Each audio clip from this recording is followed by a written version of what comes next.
എല്ലാവർക്കും നമസ്കാരം. ഇന്നത്തെ ടോപ്പിക്കിൻ്റെ തലക്കെട്ട് ഇങ്ങനെയാണ്: assess behaviours, not just results.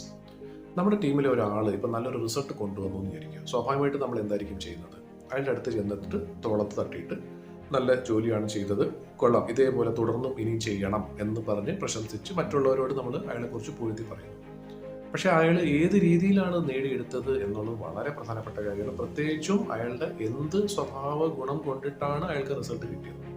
അങ്ങനെ മറ്റുള്ളവർക്കും ഒരുപക്ഷെ ആ റിസൾട്ട് കിട്ടുമായിരുന്നു, ഇയാൾക്ക് മാത്രം അത് കിട്ടിയെങ്കിൽ സംശയിക്കണം എന്നല്ല പറയുന്നത്, അതിനെക്കുറിച്ച് പ്രോപ്പറായിട്ട് ഒന്ന് മനസ്സിലാക്കണം. എന്താ കാര്യം എന്ന് വെച്ചാൽ, തെറ്റായ രീതിയിലൂടെ റിസൾട്ട് കൊണ്ടുവന്ന ഒരു വ്യക്തിയെ അയാൾ എങ്ങനെ നേടിയെടുത്തു എന്ന് അന്വേഷിക്കാതെ നമ്മൾ പ്രശംസിച്ചു കഴിഞ്ഞാൽ തീർച്ചയായിട്ടും മറ്റുള്ളവർക്കും ഒരു തെറ്റായ ഉദാഹരണമായിരിക്കും നമ്മളവിടെ കാണിച്ചു കൊടുക്കുന്നത്.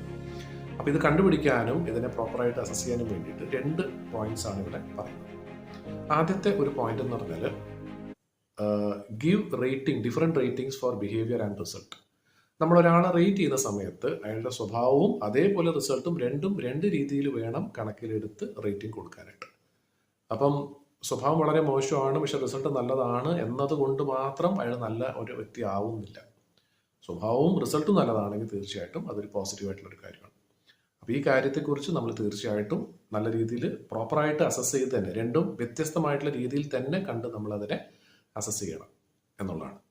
രണ്ടാമത്തെ ഒരു പോയിന്റ് എന്ന് പറഞ്ഞാൽ, യൂസ് 360 ഡിഗ്രി അസസ്മെന്റ്. എന്ന് വെച്ചാൽ ഈ ആളെക്കുറിച്ചും അയാളുടെ വർക്കിനെ കുറിച്ചും പല രീതിയിലുള്ള ഫീഡ്ബാക്ക് നമ്മൾ കളക്ട് ചെയ്യണം.